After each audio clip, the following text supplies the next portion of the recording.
$217. That is what it costs to register a flatbed trailer as a vehicle in Montana for 1 year. The average residential property tax in the same state, $1,350. Man outside Missoula owns both figures. He pays the first. He does not pay the second. He built a Quonset hut on a titled 24-foot flatbed trailer purchased at a farm auction. The county assessor came out, checked the wheels, confirmed the title, and walked away without filing an assessment. Total build cost, $1,341. His neighbor's house, same square footage, carries a $1,620 property tax bill every January. The difference between those two numbers is not income, connections, or luck. It is a single paragraph in the county assessor's classification handbook that almost nobody has ever read. When a second county arrived 6 months later and tried to challenge that paragraph, what happened next is why this reached 14 states. Between 2019 and 2024, the average American property tax bill rose by 26%. That is not a rate applied to new purchases. That is the actual increase on the same house, in the same neighborhood, assessed by the same county, over 5 years. The national average annual property tax on a single-family home now sits at approximately $4,100. In states like Illinois, New Jersey, and Connecticut, that figure exceeds $6,000.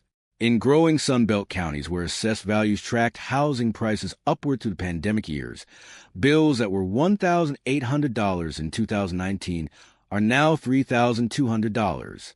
Over 3.4 million American homeowners are currently delinquent on property taxes, according to aggregate county-level data compiled by real estate research firms tracking tax lien activity. That is not 3.4 million people who cannot afford a house. That is 3.4 million people who bought or built a house, kept up with a mortgage, and are now losing ground to a bill that arrives every year regardless of their income or what the economy did to them in the meantime. Most people accept this as fixed. It is not fixed. And while legislators across the country have been debating property tax relief bills and decade-long assessment reform timelines, something different has been happening in surplus yards and farm auctions and rural library reference sections. Ordinary men, with no attorneys, no lobbyists, and no special access, have been reading county code, buying decommissioned arch panels, and building structures the assessor cannot legally touch. This is not a movement with a name. It has no headquarters and no spokesperson. What it has is a statutory classification gap that exists in 38 states, a flatbed trailer, and men willing to read the document that tells them exactly how to use it. The man who started this particular thread was not a lawyer. He was a former warehouse worker in western Montana who had been sitting at a library reading table for 3 hours on a Saturday morning. And what he found on page 34 of a county handbook is the reason this story exists. His name was Gary Metland. He was 54 years old, and he had spent 22 years managing inventory logistics for a warehouse distribution company outside Missoula. He owned 4 acres in the Blackfoot Valley. He had paid off the mortgage on his house in 2019. He was not in financial distress. He was not behind on anything. In January 2023, his property tax notice arrived. The bill was $1,847. He had paid amounts like that every year since the house was finished. But this January, he sat at the kitchen table and read the notice more carefully than he usually did. He looked at the assessed value of the structure. He looked at the mill rate the county applied to it. He looked at the total. And then he sat there with the paper in his hands and felt something settle in him that was not grief and not panic. He later said he sat there for close to 20 minutes, not anxious, not defeated, in an irritated way. The kind of irritation that comes not from a problem you cannot solve, but from a problem you have never thought to examine. He said it was the first time he had looked at the bill and asked himself a question he should have asked years earlier. Under what legal authority, exactly, does a county assess a tax on a structure man has already paid for on land that is already his? He said he was not angry at anyone in particular. He was angry at himself for not asking sooner. He drove to the public library in Missoula the following Saturday. He asked the reference librarian for the county assessor's property classification handbook. She found it in 4 minutes. He sat at a reading table for 3 hours. On page 34, he found what he was looking for. Montana Code Annotated 15-6-135 defines real property as land and any structure permanently affixed to it. A structure on a wheeled chassis with a valid vehicle title is classified as personal property and assessed under vehicle registration rates, not real property tax schedules. The language had been in the code for decades. It applied to trailers, mobile equipment, and any structure that retained its mobility through a current registration. He read it twice. Then he read it a third time. Then he drove to a military surplus yard outside Missoula. The yard cycled decommissioned equipment from National Guard facilities across the region. The set he found that afternoon was an S-model Quonset kit from a decommissioned guard storage facility in the Flathead Valley. 14 arch sections, 2 end wall panel kits, a hardware bundle. For panels had surfaced rust along the corrugated ridges.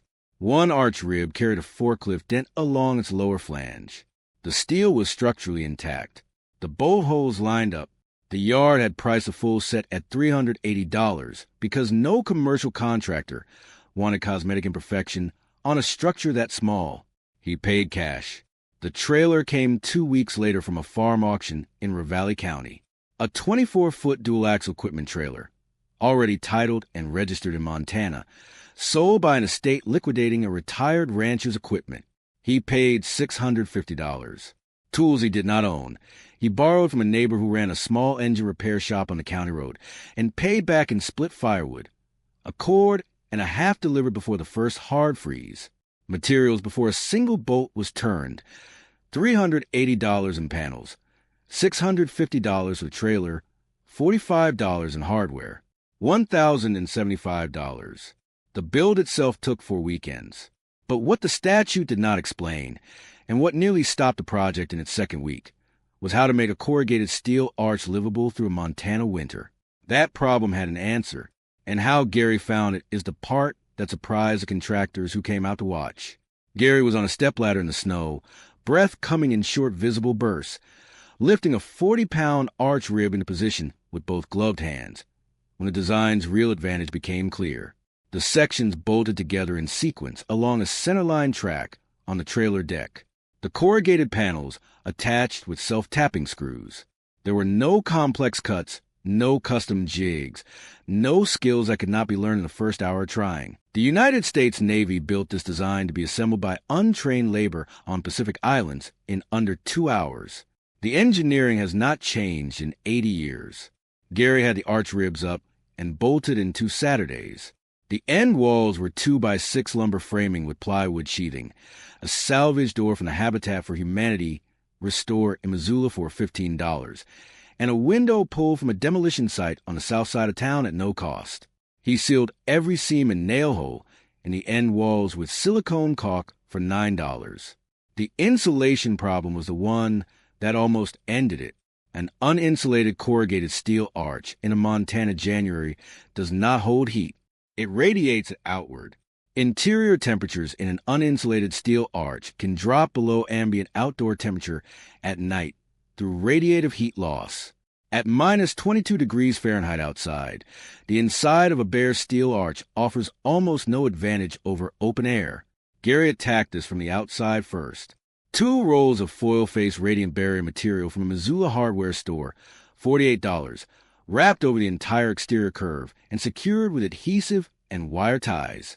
That single reflective layer bounces solar radiation before it ever contacts the steel and slows radiative heat loss at night. Interior temperatures improved measurably within the first week. For the interior, he visited 3 active construction sites near Missoula over 2 weekends and asked the foreman if he could take rigid foam board cutoffs from their waste bins. 2 said yes. 1 told him to come back Friday during cleanup. Over 3 weeks, he collected enough to line the entire interior curve. Panels cut with a utility knife, bent to follow the arch, glued in place with construction adhesive at $22 a tube. Reclaimed pallet wood planking from a lumberyard's discard pile went over everything as a finished interior surface at no cost. Before any of that went up, he stapled a 50-foot roll of 6mm plastic sheeting to the interior framing. $18. A vapor barrier between the warm living space and the cold steel. For years later, there is no mold inside that arch. Heating, A small propane radiant heater, $85 at a farm supply store. Vented through a 4-inch hole cut in the upper rear end wall. On the coldest nights that first winter, the interior held 58 degrees Fahrenheit with the heater running. Power: 2 damaged solar panels collected free from a Missoula solar company that was paying to dispose of them. Charge controller, $35. 2 used car batteries from an auto salvage yard, $30. Total, $380 panels, $650 trailer, $45 hardware, $48 radiant barrier, $22 adhesive, $18 vapor barrier sheeting, $85 heater, $35 charge controller, $30 batteries, $15 salvage door, $9 caulk for dollars miscellaneous, $1,341. His neighbor's house, same square footage, carries a $1,620 annual property tax bill. Gary registered the trailer with the state of Montana. Annual cost, $217. He moved in on a Friday in November. 6 months later, a county assessor arrived at the gate. A county vehicle came down the gravel road on a Tuesday morning in May. A man with a clipboard and a camera got out. He walked around the trailer. He took photographs of the arch from 4 angles. He photographed the wheels. He looked at the structure for several minutes without saying much.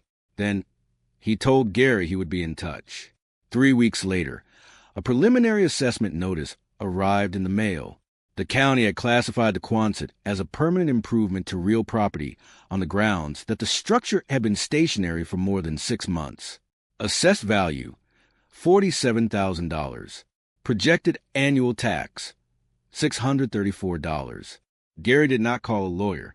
He drove to the county assessor's office with 3 documents: the trailer's vehicle title, the current registration, and a printed copy of Montana Code annotated 15-6-135. The assessor's office reviewed the matter for 11 weeks. Then they withdrew the assessment. The official written reason: the structure meets the definition of personal property under current statute. According to property tax attorneys practicing in Montana and Tennessee, this sequence is not unusual. Counties attempt this reclassification regularly when a structure has been stationary long enough to appear permanent. They lose regularly when the owner holds a valid title and a current registration. The line that determines the outcome is specific and documented. The structure cannot sit on a permanent foundation. The wheels must be functional, not ornamental. The trailer must carry a current road legal registration in the owner's name. That is the bright line, not a gray area. Gary posted the withdrawal letter, the statute citation, and his full cost breakdown on a rural homesteading forum in January 2024. The thread was shared 14,000 times in 72 hours. But whether the same approach will hold up in a completely different state, with different code, a different assessor, and a different surplus pipeline, was a question that a man in Tennessee had already decided to answer for himself. About 1,400 miles southeast of that Montana property line, in a county outside Cookeville, Tennessee, a 44-year-old former sheet metal worker named Dale had been reading the same forum thread. Dale owned 2.3 acres in rural Putnam County. He had paid off a double wide on the property in 2018. His annual property tax bill on that structure was $2,100. He had been paying it without question for 5 years, the way most people pay bills that arrive with official letterhead, not because they have verified the obligation, but because it does not occur to them to look. After reading Gary's post, Dale drove to the county assessor's office in Cookeville and asked one question. He wanted to know whether Tennessee classified a structure on a title-wheeled chassis as personal property or real property. The answer was in Tennessee Code annotated 67-5-201. Real property is defined as land and structures affixed to it. A wheeled structure with a valid vehicle title is explicitly outside that definition. The clerk confirmed it without hesitation. It was not a novel question to her office. It was simply a question almost nobody had thought to ask before reading a forum post from Montana. Dale found his Quonset at a farm auction in White County, about 30 miles east of Cookeville. A P-model arch kit decommissioned from a hay storage building on a property that sold when the owner retired. Full kit, arch sections, end wall hardware, fasteners, for $425 because the farm equipment drew the serious bidders and the building kit sat at the back of the lot with nobody else looking at it. His trailer came from a retiring contractor in Sparta. A 28-foot flatbed, titled and registered $800 because the man needed it gone before the end of the month. The bill went up over 3 weekends. On the second Saturday, a neighbor arrived at the property without any prior arrangement. A retired electrician who had wired homes across that part of Tennessee for 40 years. He had a heavy toolbox and said later he had surplus wire in his shop he had been looking for a reason to use. He wired the entire interior over 4 weekends at no charge. Lights, outlets, and a charge controller for a small solar system Dale had sourced from a damaged panel collection at a Cookeville installation company. Total materials: $425 panels, $800 trailer, $65 hardware, $55 insulation from a construction site waste bin, $90 propane heater, $40 miscellaneous, $1,475. Annual vehicle registration in Tennessee, $74. His previous property tax on the double-wide, $2,100. The assessor's office in Putnam County confirmed the wheeled structure's classification without dispute. No 11-week review. No preliminary assessment notice. The statute and then the answer. Dale posted his own build thread in March 2024. Photographs, statute citation, registration receipt. The original forum thread now had documented contributions from builders in 11 states. But what happened when the concept left the forums entirely and reached men who had never been online at all is the part nobody had anticipated. By the end of 2024, that forum thread had documented 47 completed Quonset on Wheels builds across 14 states. Montana, Tennessee, Texas, Oklahoma, Idaho, Wyoming, Missouri, Kentucky, Arkansas, Alabama, Mississippi, Kansas, South Dakota, North Dakota. Not an organization. Not a nonprofit with a board and a budget. A thread. Men sharing statutory citations the way other people share tool recommendations. Posting photographs of arch ribs bolted onto trailer decks in snow and red clay and high desert scrub. The common profile across those 47 builds was consistent enough to be notable. Men in their 40s, 50s, and 60s. Most owned land outright or close to it. Most had some trade background or had spent enough years around tradespeople to understand the logic of a fastener and a level. All of them were carrying property tax bills on structures they had finished paying for years earlier. The surplus pipeline feeding the builds was the same across geographies. Military Quonset kits cycling out of National Guard storage facilities. Agricultural arch buildings decommissioning when farms sold. Commercial arch companies selling damaged returns that retain full structural integrity. A builder in Oklahoma found a complete 30-foot as model kit at a government surplus yard in Tulsa. 18 arch sections, 2 end walls, full hardware bundle. Price at $550 because a single arch rib carried a factory weld defect along its lower flange. The rib was structural. The weld was cosmetic. No commercial buyer would accept it. He loaded it onto a borrowed flatbed the same afternoon. And then there was the man in Billings. He was 68 years old, a retired carpenter who had framed houses across south-central Montana for 4 decades. He had never used the internet. His son-in-law read him the forum thread out loud over the phone one evening in September 2024. The following Saturday, he drove to the public library in Billings, asked the librarian to print the thread, and carried home 34 pages of forum posts, cost breakdowns, and statute citations. He spent a week going through them in pencil, annotating the margins. Then he called 3 neighbors, drove to a surplus yard in Great Falls, and bought a set of Quonset panels for $290. He built the structure on a used trailer for his adult son, who had been living in a truck camper behind the family property for 2 years. His son moved in on a Saturday in October 2024. The old man nailed a hand-lettered sign above the door. It read, paid for, 2 words, no mortgage, no annual assessment, no county vehicle coming down the gravel road. The numbers that came out of those 47 builds tell a story that no legislature has yet tried to answer. The average cost to build a conventional single-family home in the United States in 2024 was $329,000, according to National Association of Home Builders data. The average annual property tax on that home, for $1,100, according to Tax Foundation figures compiled from county-level records across all 50 states. Over 10 years, a conventional homeowner pays $41,000 in property tax alone on a modest house, before insurance, before maintenance, before the mortgage is retired. The average total material cost across the documented Quonset on wheels builds, $1,380.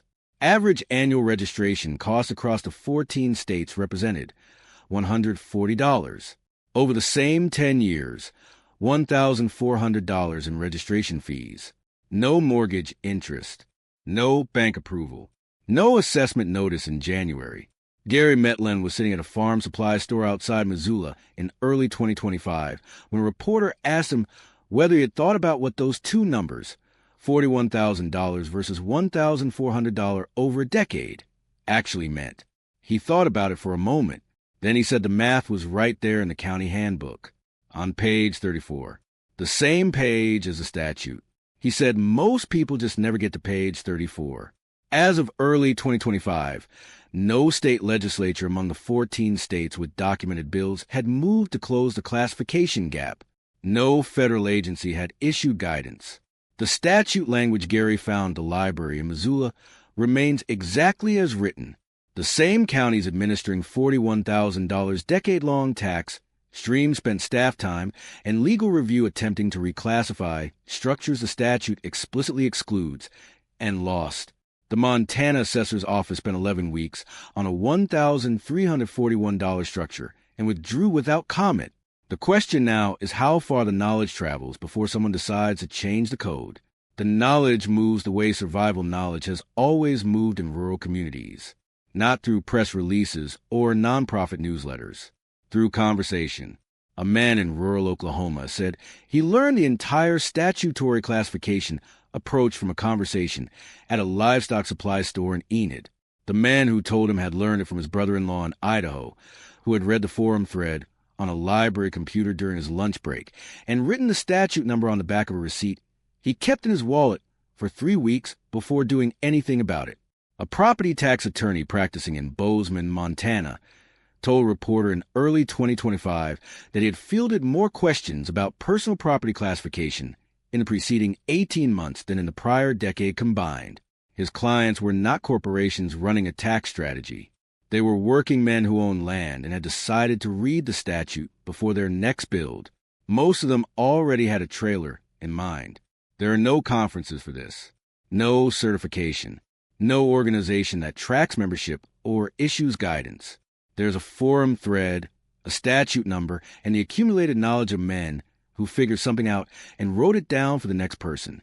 On a February morning in 2025, Gary Metland was inside his workshop, the second Quonset, on the second trailer, on the same 4 acres outside Missoula.